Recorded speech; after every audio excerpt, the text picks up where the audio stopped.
I think something's happening. Oh my God. You're just giving yourself front wedgies. like a full camel toe and kind of choking yourself, because whenever you put on a shirt backwards, you get a little bit choked. Yeah. Something's off. Something's off. I swear I'm putting the underwear on the right way, but like underwear gnomes of some sort are changing it when I'm not paying attention. That's what's happening. Yeah. So thank God the ass of my underwear, I mean, they're massive, so I'll never put them on backwards. Inside out, that could happen. But backwards, no. Yeah, that was weird. I don't know how that... It's like putting the wrong shoe on the wrong foot. You're like, something...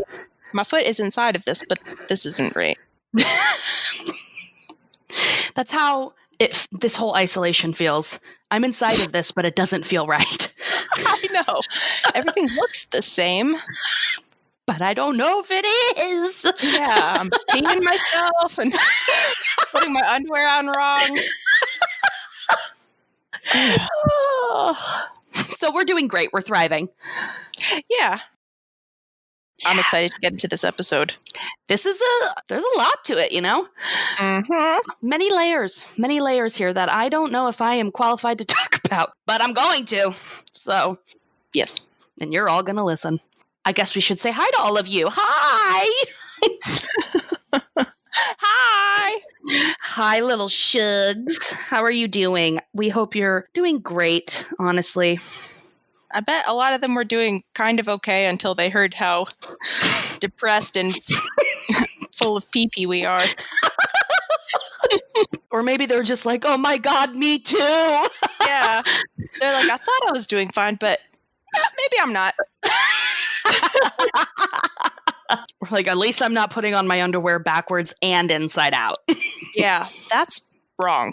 Are they at least clean? Yeah. Yeah. Don't be all offended. You think I'm putting dirty, soiled underwear back in my drawer? How soiled are we talking here? Yeah. Extremely soiled. I'm peeing myself. Oh, at least it's only number one, okay?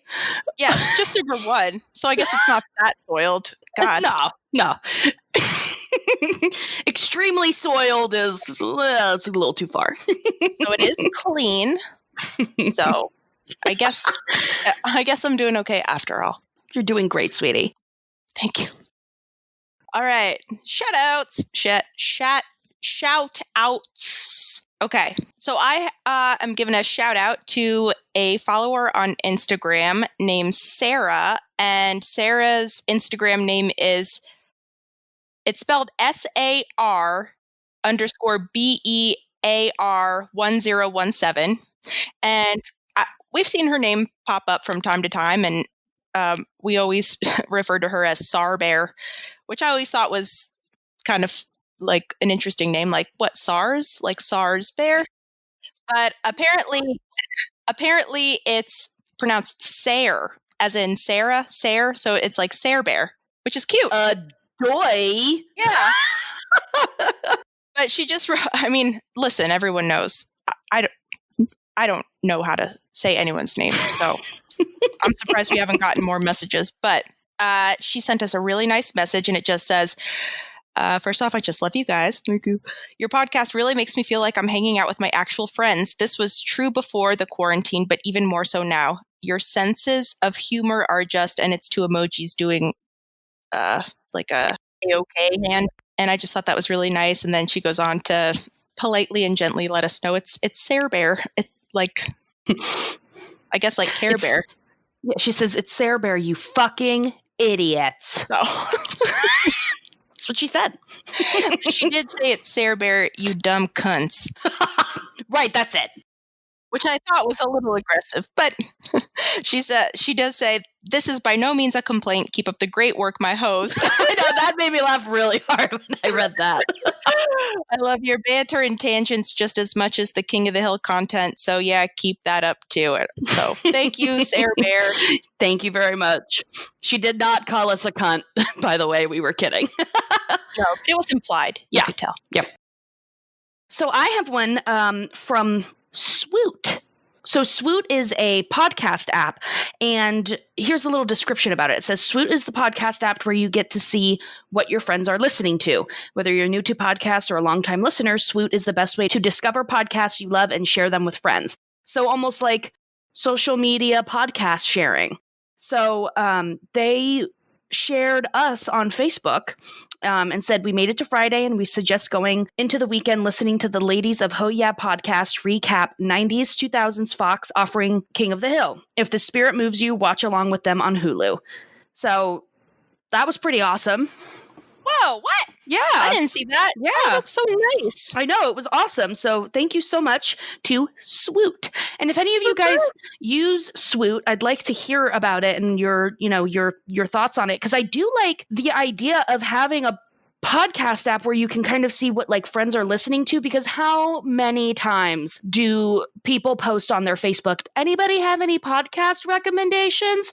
But then this way you can kind of just see what other people are listening to, right? So you can just kind of be like, oh, that looks interesting. Click it, see the description, and go from there. Yeah, that's much easier. I don't know what it is about. If anyone asks for recommendations, that's perfectly fine and normal. But something about the way a lot of people do it on Facebook makes me kind of annoyed. And there's no reason for it. But a lot of people will do that thing where they'll be like, podcast recommendations and go. Like all of a sudden, everyone on Facebook is just like turning and looking in the same direction and just like running to their phones. Oh my God. Recommendations and go. It's like, Patreon, we got nothing because you don't support us anymore. Just kidding. We have to give them more tasties.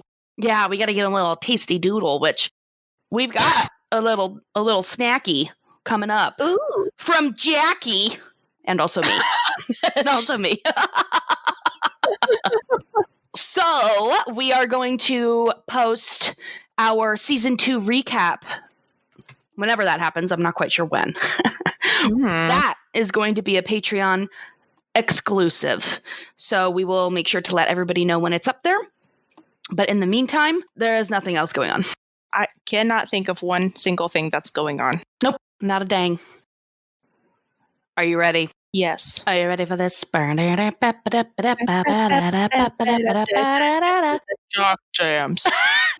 Peggy's Turtle Song. Season 2, episode 22. 2222. Air date, May 10th, 1998. We open on Bobby eating a bowl of sugar/cereal for breakfast before school. Peggy comes rushing in. She's running late she's going to be substitute teaching a field trip. And she tells Bobby, I don't have any time to cook you any breakfast, so please just here, make sure you eat 2 bowls of cereal. Breakfast is the most important meal of the day. And Bobby's like, can do. So Bobby gobbles down his 2 bowls of sugary cereal, and as he's like, you can tell that he's like getting real amped up on the sugar. Like he punches the cereal box and does like these fun twirls as he's putting it away. Hank comes in and asks, now, did your mother have time to cook you breakfast before she left today? And Bobby, seizing the opportunity, is like, nope, sure didn't. And Hank, instead of picking up a fucking spatula, says, oh, God, Peggy. He says, make sure you eat a bowl of cereal. And then he looks at it, he's like, ew, what is that, oatmeal? You better put a bunch of sugar on that. Which Bobby does. Yeah. My mom did the same thing. She'd give me Frosted Flakes, and then I just thought it was normal to put sugar on top of it. And a lot of other sugary cereals. I think we had Raisin Bran. Ew. I know. Infuriating. It is disgusting. Like, I just didn't eat breakfast. I was like, man, fuck you, Mom. I'm not eating this shit. I'll go to school and get the breakfast there that is like French toast and chocolate milk. Ooh, yeah. I had free breakfast at my school, and it was just the warmest, the greasiest donut that came in its own little bag, and you'd open it up and it would like slide and plop out, and then you'd eat it and you'd be like passed out in half an hour. Ugh, so good. So good. Yum, yum, yum, yum, yum, yum. So Bobby has the equivalent of that donut and also the French bread and chocolate milk for his breakfast. Harriet. Oh my goodness. Please be quiet. Mom Harriet. is recording. Is she okay? She's fine. She has something to say. She doesn't have anything to say. She's had an hour alone and she doesn't like it, right? All right. At school, Bobby is like, he's tweaking. He's off the charts, sugar high. He's bouncing around in his chair. He's hyperactive. He's interrupting the teacher. He's just being a nuisance. And she's like, all right, you got to get out of here. Go to the nurse's office. Something's wrong with you. The nurse maybe incorrectly, she diagnoses Bobby with attention deficit disorder. And this was back in the 90s. And this was like all the rage where like all these kids were getting diagnosed with it. And people were like really freaked out about Ritalin and the medication for ADHD or ADD. So I kind of like that little look into it where, it's interesting to me that a school nurse is like, he has it, he needs pills, and it was just instantly done. Yeah, I was kind of put off by that because I've worked in schools, and at least nowadays, it's like you don't even whisper ADHD if you suspect a child has it. Because I think if anyone suspects it and suggests it to the parents, a lot of school districts have to pay for the evaluation, which now is like a full neuropsych eval. Mm-hmm. It's like very expensive, very long. So no one even dares whisper it. So I was like, that's not how that works. But I will say that is very much how it was back in the 90s. I mean, that's how I first got diagnosed. It was just kind of like a librarian, like, oh, she looks like she's distracted. Ritalin! I was on Ritalin before I knew it. Did you have the same effects as Bobby, or did it help? The Ritalin was a weird experience because I was in elementary school, and I remember being put on it and then going to see the doctor maybe a week or two later, and the doctor just simply asked, how's it working for you? And I was just like a little kid. I was like, I don't know. And he's like, well, do you notice a difference? And I was like, I don't think so.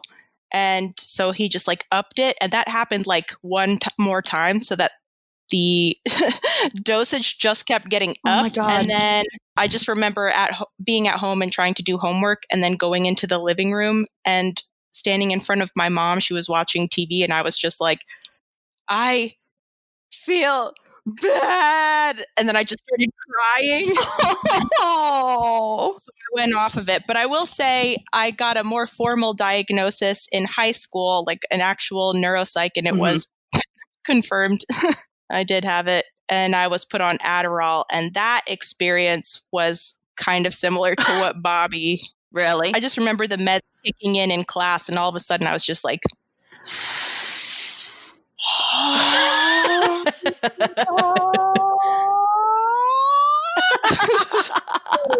is it. This is happening. It's interesting. I was never on. I mean, I've never been diagnosed with ADD or ADHD, but you know, I know people who have, and at my job we see a lot of kids who have it. So, but because we do evaluations and that ends up being a diagnosis, sometimes I know that it takes so much more than just a nurse with a pamphlet. She's like, well, they don't have the high quality pamphlets that I do. So I know. And the way she talks about it too, she was just like, your son has it and he's probably had it for a long time and he's going to have to go on medication. Like, you don't have the authority to recommend. That's outside of your scope, school nurse. You can't recommend medication. And then Hank was just like, isn't there a surgery or something for it? And she was like, it's either medication or he has to go to a special school. I know, right? He's had no problems previously. And now he has to go to like a special school. Oh my God. Yeah, and she's even like, can he button his own shirt? Right. Like, I love the range of just how they view ADHD. Later on, Peggy and Hank are talking about it, and she just feels so guilty because she thinks that, this is my fault. A mother's love should be, I should always be there for my child, blah, blah, blah. Hank says, well, they do call it attention deficit disorder, so maybe he hasn't been getting enough attention from you. Which if anyone's a neglectful parent in this situation, it's Hank. He's not neglectful in any means, but if we're going to be calling people neglectful, it's Hank, at least emotionally. So, Peggy, she's just feeling guilty, and she's like, well, I don't know. Sometimes I think I should just quit my job and focus on being a mother. And Hank is immediately like, old-fashioned, old-school family morals. This sounds really great to me. So he kind of pushes her towards it, and he's like, it's a good idea. I'm into it, and kind of convinces Peggy to do it. Next thing you know, Peggy has quit her job, and now she's committed to be a full-time stay-at-home mom, which is fine if you want to be a stay-at-home mom. More power to you, but Peggy, whatever, okay, never mind. All right. Yeah, that's not what this situation is. The next day, we're at the breakfast table. Peggy, in true self-distancing isolation spirit, has baked a spread of a breakfast because she has so much extra time on her hand. So she makes this big breakfast. She's also made muffins. She has all this extra time. Bobby finally takes his first pill, and then we cut to Bobby on the bus, and Joseph's with him, and he's like, do you feel it? And he's like, starting to. And Bobby just gets totally zombified. Time slows down. He can see the beating of a fly's wings. He's able to count the ridges on checkers, no problem. But we also, at the same time, we see Bobby, he's kind of in this stupor. Peggy is doing all these things. She's meeting with other stay-at-home moms. She's trying to keep herself busy, but she's quickly falling into boredom very fast. Yeah. Later that evening, everybody's at home and they're playing checkers, and Hank walks in and he's like, oh, look at this, a family game night. Ugh. Oh. So boring. God, he is unbearable this episode. Thank you. He really is. I know that he learns his lesson, and it's not really about... Does he? He does, kind of, and it's not really about him specifically. He's... Okay, we'll get into that later. Anyway, I do agree that he's unbearable. Thank you. I do agree with that. I think I also wrote that down, actually. So Hank sees them playing family game night, whatever. They're playing fucking checkers, boring. And he's like, I think I might get out the guitar and we can have a family sing-along. Yeah, so embarrassing. Oh, God. So he pulls out old Betsy, and he's like, well, before he pulls out old Betsy, he's like, I got to get some new strings for her. I'm going to go to the store. And Peggy's like, you're leaving? Which is, again, how all of us feel right now. Yeah. She's like, oh my God, you're leaving? Let's go. And before Hank can even respond, she's already in the car honking the horn, like, let's get the fuck out of this house. At the music store, Peggy's kind of, looking around at all sorts of stuff. Hank is talking to the store owner. I believe his name is Earl. And they're talking about, Hank's telling him, oh, yeah, we love this. We are so happy about this. And even the store owner, he says, I didn't take Peggy as a stay-at-home kind of woman, And he's like, oh, she is. Shut up. We love it. Oh, God. It makes me so mad. He is... Oh my God, it makes me so mad. Okay. Peggy sees that there's a flyer for guitar lessons. So she thinks, I've got insane amounts of time on my hand. Why don't I give it a try? So Peggy gets in touch with Emily, who is going to be her new guitar teacher. We see Peggy over at Emily's apartment, and it's very pro-choice, clearly. It's decorated very pro-choice. There's a feminist symbol necklace hanging up. There's, the rainbow flag is around there. She's got green short hair and a tattoo. On her shoulder.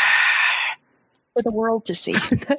How dare she? Peggy's scandalized. What, is that a tattoo? I know, and I like when the girl goes, yeah, you like it? And she just laughs hysterically, Are you insane? Do I like it? I do love this scene, though, because so it's Annie DeFranco is playing Emily. Yes. I was so excited about this guest star. Yeah. So I personally never got into Annie DeFranco. So for me, I was like, oh, that's cool. But I never really listened to her. Did you? Yeah, I had a nice Ani DeFranco period in college, and I got to see her in concert in Central Park once, and it was just super, super empowering. And oh god, it was great. She's great. Is it Ani DeFranco? I don't know. I mean, I guess that's how I've always said it, but I don't know. I'm not the authority. Whatever. Anyway, in the show, her name is Emily. But, she's kind of saying, what made you want to play the guitar? And Peggy says, oh, well, we had to make a choice between my son and my career, so I decided to stay home. And, Emily is picking up all these, as a feminist, you kind of hear these things like, oh, well, my husband wouldn't like that. And you're just like, what? Your husband wouldn't what? So, but Peggy says something along the lines of, oh, I just had some extra time. I figured why not? And Emily says, yeah, I thought the same thing too, but it turned out that I was looking for an outlet to scream or like scream my rage. I had something inside of me that needed to scream. And Peggy just goes, well, I don't know if Hank would approve of that, but well, I'll give it a try, and just screams. I have to say, Kathy Najimy, in I think almost anything I've seen her in, she screams at some point, and it's so good. I don't know. I don't want to say it's her signature thing, but she is a fantastic screamer. Yeah, she has got the pipes for it. She would be an amazing metal singer. Yeah. Yes. Which also, side note, I was thinking as I was listening to Peggy's song, I would love to hear a death metal version of that. So if anybody wants to give it a try. If I had any musical talent, I would, but I can't. So yeah. Ooh, that'd be good. Fun. Anyway, so I love that scene. I love that scene. I just love Peggy. And then she screams again. She's like, well, I think Hank will just have to get used to it. Yeah. Later on, Emily comes over to visit Peggy to talk to her a little bit more about the guitar lessons and encourages her to maybe, why don't you try writing the songs? Get your situation. What you were telling me sounds like something that maybe you want to sing about and get out and write a song about. And Peggy's kind of like, oh yeah, I guess it would make me want to sing, thinking that she means it more in you should sing out of joy for being a stay-at-home mom now. Peggy's not really connecting it. She's not understanding that she's feeling restless and bored and unfulfilled because being a stay-at-home mother is the pinnacle of being a wife and a mom, right? Oh yeah. And it's not, being a stay-at-home mom is a wonderful thing to do. It's just not, it's not her choice. Right. She thought it was her choice, kind of, but not really. Oh man, I have so much to say about that. Yeah. Amy, you're never going to get to your exercise class. No, I have to. No, I know. I mean, I don't want to. You have to hear everything I have to say. No. I don't want to, but I have to. All right. So Peggy says that she's like, well, I kind of have got this little tune in my head about a turtle. It's how it's about both its home. Its shell is both its home and its prison. And, Emily interprets those feelings as those lyrics as Peggy feeling oppressed in her marriage to Hank. And she says, you need to definitely make that a song. You need to work on that. So Peggy continues to work on it, and she's practicing it in the living room, and Hank is losing his shit over it. Because it says, in this synopsis, it says that Hank thinks it's just a song about a turtle, but I don't believe that. I think Hank gets it. I don't think he understands, but I think he's like, this is a depressing song. I'm trying so hard to keep Peggy in this, stay-at-home mom role, and it seems like she's not happy with it. I don't think he fully understands that, but I think that's why he's so annoyed by the song. Yeah, and it's 5 seconds of her not devoting her time and energy to her family. Right.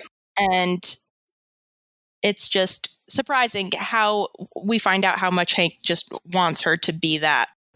Though Hank labels Emily as weird, Peggy nonetheless invites her over for dinner. During the meal, Emily encourages Peggy to finish writing her song and suggests that she perform it at a Mother's Day recital, during which the performers take a pot shot at the holiday. Hank disapproves of the idea, of course, insisting that they've made plans for Peggy for Mother's Day, but Peggy is also just kind of like, well, I can do what I want. You know, she's kind of, she doesn't really say it at that moment, but later on she's like, it's Mother's Day. It's my day. I should be able to do what I want. On the side, we've got Luann. She's complaining to Bobby about not being able to concentrate in order to study for her beauty exam that she doesn't even know when it is. Bobby says to her, I think you probably caught my ADD. It's probably when I sneezed on you. And she's like, I don't remember that. And he says, well, you were sleeping. So creepy. So, you know, Luann's like, I need that pill. And she takes it from him and pops it. And that's the same day as the Mother's Day recital. On that day, Peggy leaves. She's got the cheap old guitar on her shoulder. She leaves. She heads to the Mother's Day recital. We see Hanky goes inside. He's still pissed off about her, you know, leaving and going to the recital instead of spending Mother's Day with them. Until he goes into her office and sees like her substitute teacher of the year award and like her little I taught the honor student at Tom Landry. And he sees her calendar has gone from like full and busy to nothing with like clip coupons and then Mother's Day recital in big red letters with a smiley face. So she's clearly super stoked about this. He sees like her life goes from being full and busy to nothing. And this Mother's Day recital is all she's got. So finally, it fucking clicks for Hank. And he shows up to the Mother's Day recital, him and Bobby, and they bring Betsy, Hank's prized guitar, for Peggy to play. Peggy is introduced by Emily, and Emily says, you know, this is a song about that Peggy wrote about her marriage or something. And Peggy's like, huh? No, it's just about a turtle. So Peggy still doesn't even get it. So Peggy doesn't understand how she's feeling either. So she takes the stage and she starts to perform her song. As she sings, the people in the audience are like shouting out jeers towards Hank because she dedicated the song to Hank. So they're shouting out jeers. They're like, ha ha, yeah, fuck you, Hank. It's just a bunch of rowdy, badass feminists all high-fiving. All high-fiving. Like, that's right, girl. Your house is your prison. Yeah. One of them shouts, leave him. Which I love that. That made me laugh so hard. So Peggy is like, oh, God, wait a second. No, I'm not trying to say I hate my husband, you know? So she kind of switches the end of the lyrics to be like, the turtle was right before she sank. The turtle was saved from a turtle named Hank, and song ends. So she kind of is just like, I love Hank. It's not about him. I like that one of the people in the audience just goes, oh man, what a cop out. Yeah, she really shit the bed at the end of that song. Yeah. Peggy and Hank and Bobby all leave. They've all come to understand that, you know, Peggy's not going to be okay as a stay-at-home mom. Hank gives some bullshit excuse like, oh, you're too much of a mother. No, she's a person who wants something to do outside of the home. That's not just being a mother, okay? Anyway. Yeah. So they come to this conclusion that, you know, Bobby was doing fine. His attitude and behavior has really improved today. I could really tell a difference. We'll keep him on the meds. And Bobby says, well, actually, I didn't take the medicine today. Luann wanted it for her to study for her test. So it turns out, you know, everybody's fine. Peggy didn't need to quit her job, nothing like that. Bobby doesn't need to be on Ritalin. And as we come back to the house, Luann is off her gourd. She has sculpted the family's shrubbery into beautiful sculptures. She's done an amazing job. She cooked their brunch and then ate their lunch or brunch. Yep. Which I love that. And then we end with them all going back into the house and Luann tweaking. Yep. And that's the episode. Yay! That was hard. That was really hard to do. You did great. Oh, I don't think I did. Okay. All right, Jackie. Go! Oh. Thoughts? Well, and go. Yes. I have a lot of this hits a lot of like nerves, I guess, for me. As someone who has ADHD, I'm okay. So I was diagnosed with it twice once as a child, once as a teen, and then once I became an adult, I kind of like just let it go. And I was like, I think I grew out of it. And you know what? I don't think I ever really had it. And maybe it's not even a real thing. And then only in the past few years have I started to learn more about it. And only because other people have come to me and have said, have you ever been diagnosed with something? We think that something might be going on. And I've had to like really kind of face it and accept that it's a real thing. And so I'm still like a little bit sensitive about it because I really see those two kinds of perceptions in the world where I feel like half the people don't think it's a real thing. And then the other half of the people, if you disclose, like, I have this disorder, quote unquote, then they treat you like there is, I don't know, like you're a weird baby that needs to be told when they're doing something wrong all the time because you don't know or something. So It was interesting to see that reflected in how they talked about it. It was really funny, but it was also just like, God damn it. Like no one will ever take this seriously. And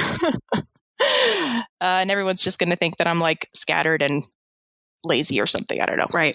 So I wrote a bunch of notes about that and then I deleted a bunch of them because I was like, ADHD is a very real thing. I just wanted to like put that out there. It's a very real thing. And I it kind of drives me crazy that the number one way to treat it is with medication, but there's like no therapy for like teaching strategies or like understanding how it affects you specifically. So medication can be helpful, but it is like taking speed. So it shouldn't be totally relied on. Anyway, that aside, I also got real uppity at the whole Peggy having to quit her job and kind of being blamed for her son's quote unquote disorder, because this has been a common theme throughout history. I'm in the middle of reading a fat ass book about the history of autism, and there were just decades and decades where it was just based on no research. It was just believed that autism is caused by bad mothers. And so there were just decades and decades of, and so therapy for that was not necessarily putting your child into therapy, but mothers would have to go into therapy. And all therapy was just admitting that you are doing a bad job and trying to figure out what you're doing wrong. Oh my God. And so, how long did that happen for? I think that was happening in like the 50s and 60s. And then maybe in the early 70s, people were like, mothers were finally just like, this is bullshit. Like, I'm a good mother. Okay. Jesus, God, it just sounds like such a nightmare. Yeah, I know. Of course. Yeah, of course it's because you're a bad mother, right? You're not raising your child properly or whatever. It's just, that's infuriating. Yeah. So seeing that a little bit happen a little bit with Peggy was just like, oh, God damn it. Like, so she's being blamed for this. And then her response is to like take responsibility for her son's ADHD by giving up all the things she's passionate about.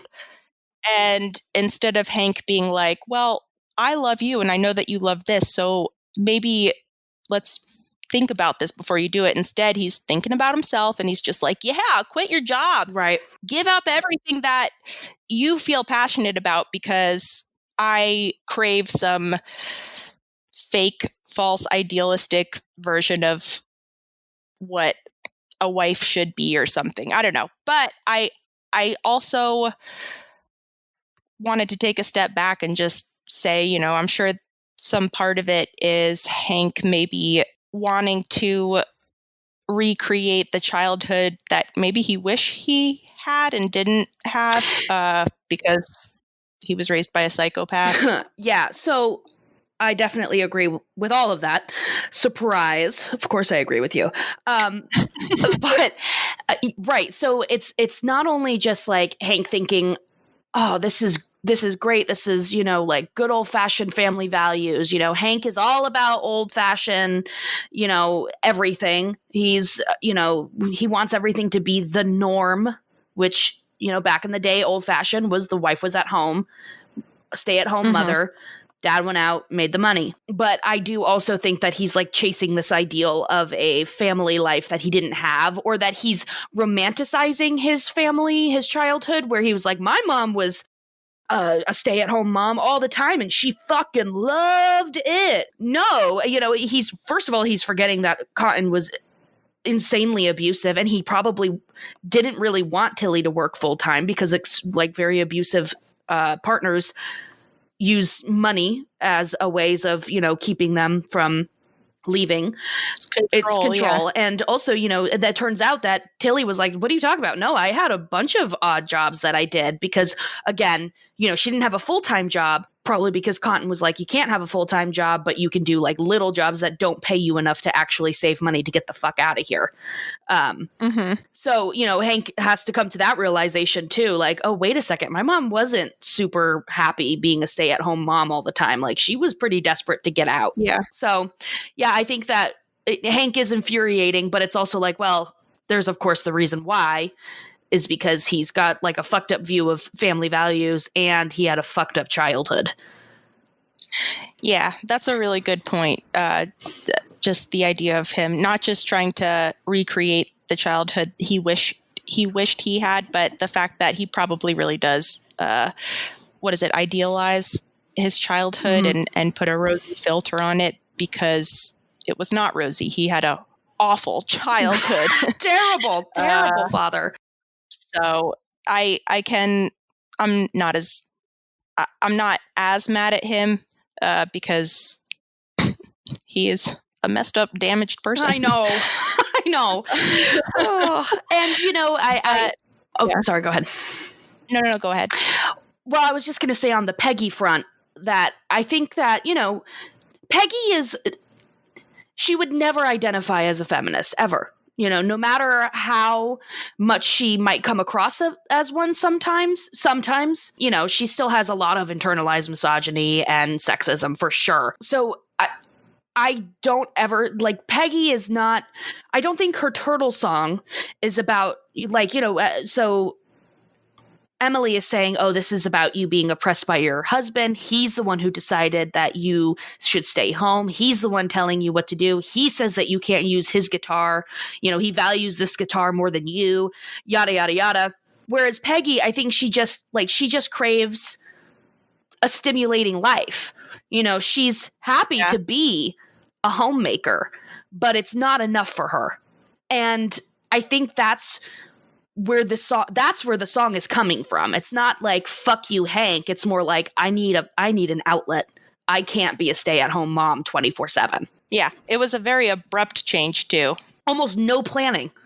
It was just like all of a sudden, boom, she quits her job. And that is such a huge part of her identity, not just being a mother, which she clearly loves very much, but being substitute teacher of the year 3 years in a row. Yeah. That's a huge part of who she is. Huge part. She loves to be an intellectual, a teacher, somebody who imparts wisdom on others, that these are things that make her life full. And she's, having to give them up right away. Like you said, with no plan, just all of a sudden, very abruptly. Now she's stuck inside her home all day long. And again, I think a lot of us can understand how that feels, like whether you have children or not, being stuck inside and not being able to do the things that you like, or like even going out and, interacting with more people. It's maddening. So I feel you, Peggy. All Peggy. I don't have any kids, but God damn it, I want to get out of this prison. This shell prison. Did any of that make sense? I feel like I went into a blackout. No, it all made sense. Okay, I feel like you wouldn't tell me the truth. No, that was good. No. She'll find out when she listens back. No, it all made sense. I had a moment where I was just like, man, I came in hot with these comments where I wasn't even just like, what part was funny? It was just like, this is bullshit. But it is bullshit. And, it was infuriating, even if we do, we can understand that. It's not all Hank bad, Peggy good. It's not about that, but it is still really annoying. Yeah. 1998 was an interesting time for feminism, too. I think the 90s maybe like the late 80s and early 90s was when feminism became like a bad word. And I was reading something about how it was, like the first wave of feminism was all about like liberation and getting out of the house and being independent and being your own person. And women in our culture just made this huge shift moving forward. But the rest of the world did not evolve with them. Mm-hmm. So all of these women were empowering themselves by getting educated and having careers, but at the same time they were still expected to 100% take care of the house, 100% take care of the children. It's not like the rest of the world was like, all right, well, if you're going to work more, then I guess like men will work a little bit less, or they'll take over a little bit more responsibilities at home. That like none of that happened. So there came this, women were kind of in a way set up to fail, because it's just so hard it's hard to be a mom full time. It's hard to work full time. It's almost impossible to do both unless you have money for a nanny or daycare, which has that. It's crazy expensive. And so it kind of just came to a head, and all of a sudden feminism became this thing where it was just like bad. Like, look at what feminism has done for you. Like, you are bad at your job. You're also bad at being a mom because you're trying to split your time. And so I think it went through like a kind of a weird period where it was a bad word again. But I think around 1998, when this came out, it was starting to, I don't know if it was still in that phase. Like, what does Bill say? Like, I don't know. She's dressed kind of pro-choice. Pro-choice. Yeah. Which I love, because every time I go out in public, I'm like, how do I make everybody know that I'm pro-choice? Yeah. I'm sure they can just tell by your eyeliner. My bright red lipstick, like a harlot. Thanks. That's to cover the giant 5 head. I have to. I'll have these bitches forever. I'm not a feminist. I just have a big forehead.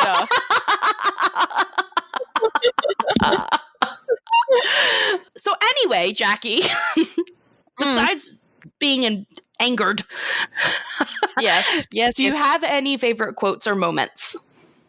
Well, I have a few favorite quotes. In the beginning, when Peggy's kind of playing with the idea of, oh, maybe, Bobby has this disorder, maybe I should quit my job. But I mean, I can't imagine myself not working. Like, that sounds crazy. Or she says something like that. Like, that would be crazy. And then Hank says, now, wait a minute, Peggy. Crazy is a strong word. You're just thinking out loud. Bobby's crazy. I wrote that one down too. Oh.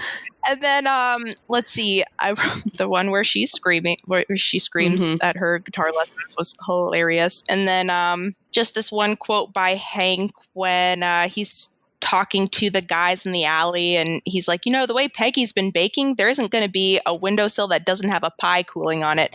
I'll tell you, family values are in again at the Hill House. And I was just like, oh my God, it was just one of those eye roll moments. I wrote that one down too, and then my note was, ugh.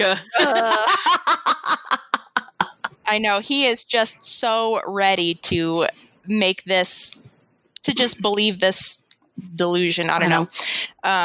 And then the only other thing that I made note of that we haven't touched on yet was just when Peggy and Hank are at Earl's guitar shop getting Betsy tuned up.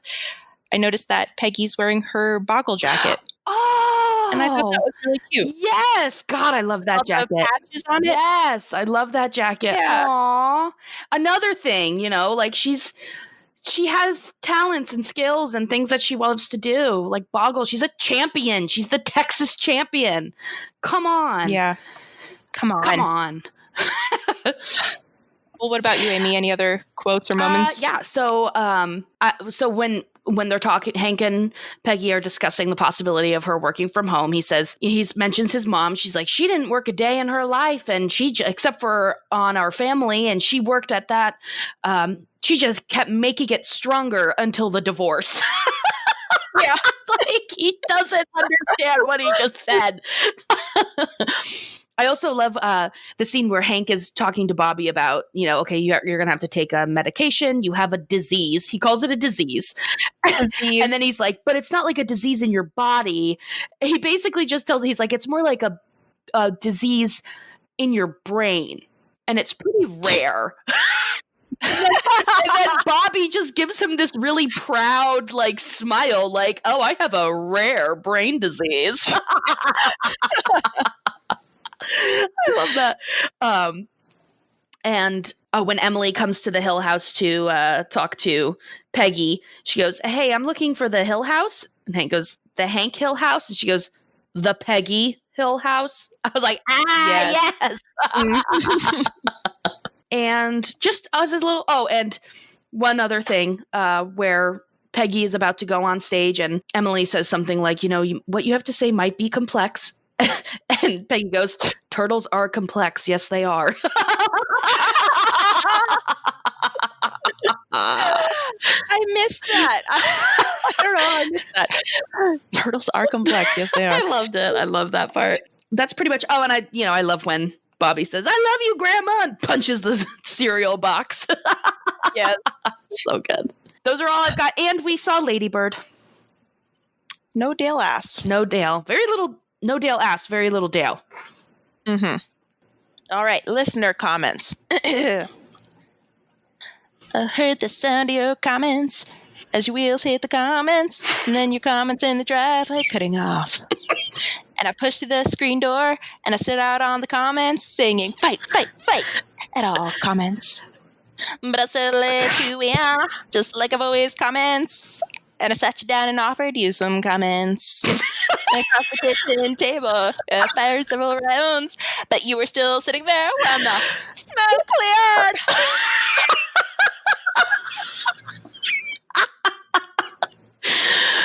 Jackie DeFranco. Oh, I loved it. Jackie DeFranco. I loved Johnny DeFranco. Oh, God. Jonky DeFranco.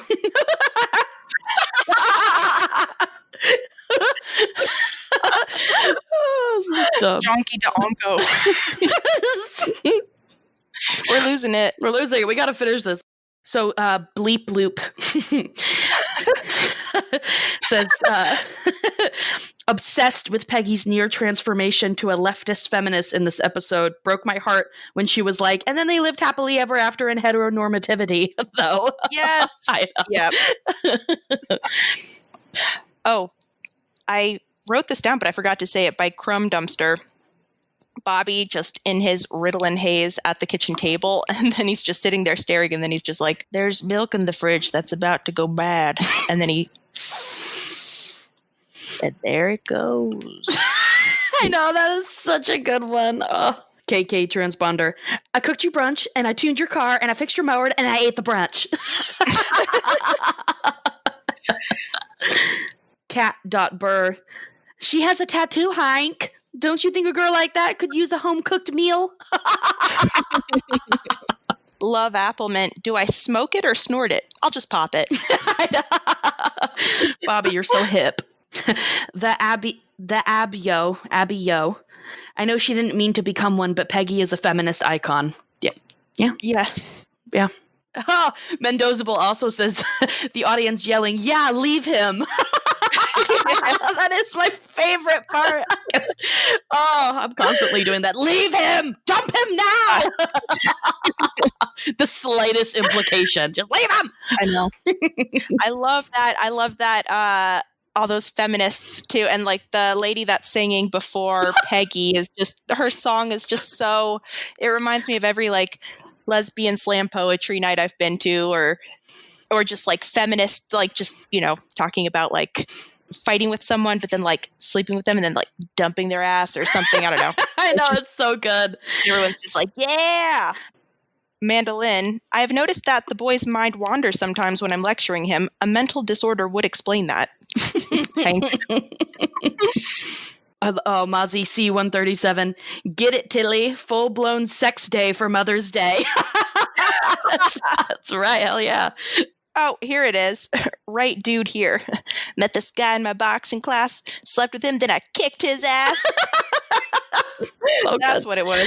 Oh, I love you. Ew. God, why do we keep getting bots? This is so gross. What does it say? Donna Intamanalaba. Hey, I am naughty. Watch me at my link, watchu.net, just for 18 plus. I'm naughty. She's so naughty. She's naughty. All right, everyone. Go to that website. If you're over .net. 18, get over there. Can't afford a .com. .net. Not even a .biz. Don't call me Caitlin says Hank is infuriating in this episode with his old-fashioned bullcrap. Yeah. Mozzie C137. Bobby, do you know who I am? I'm Luann. Remember?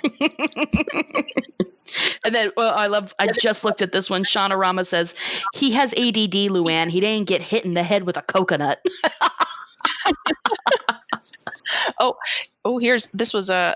I remember this part. This part made me laugh so hard.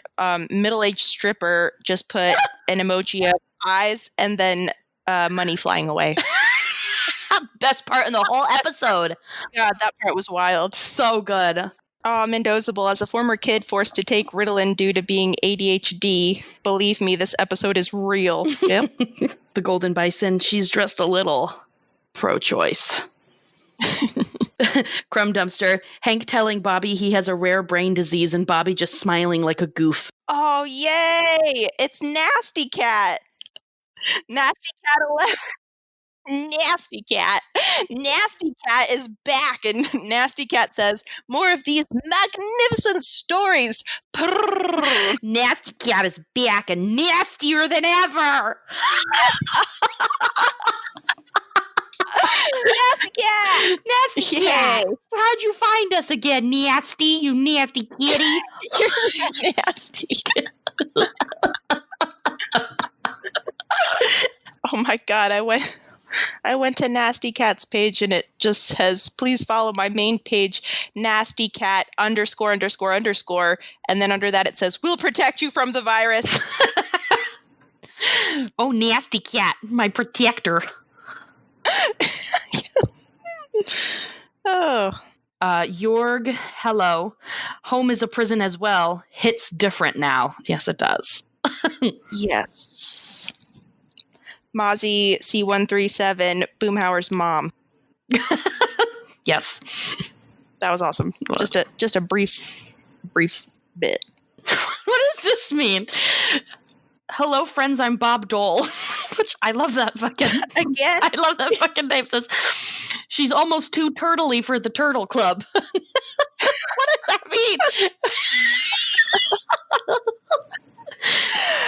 I want to hear more from Hello, friends, I'm Bob Dole, I think. I love their takes on episodes. I don't know if I think they're just fake. Yeah, but there's enough of it. There's enough content for it to kind of make sense. Right, like it's not Nasty Cat or middle-aged stripper. Nasty Cat. or middle-aged stripper. Anyway, but okay, so Mandolin says, he goes out, people shout, not a whole lot more is known about him.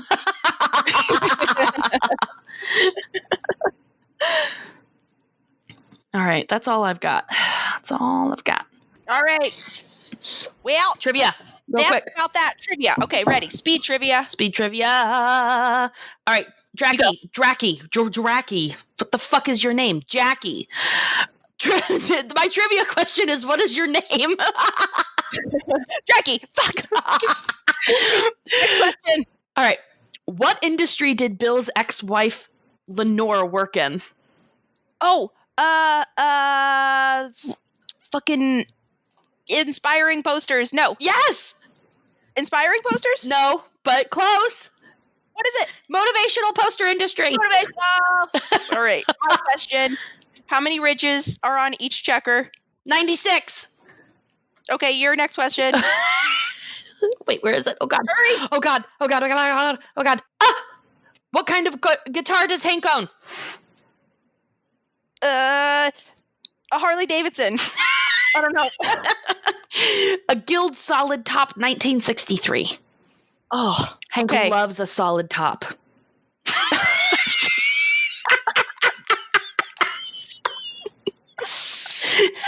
I wouldn't have taken him as a power bottom, but he loves a solid top.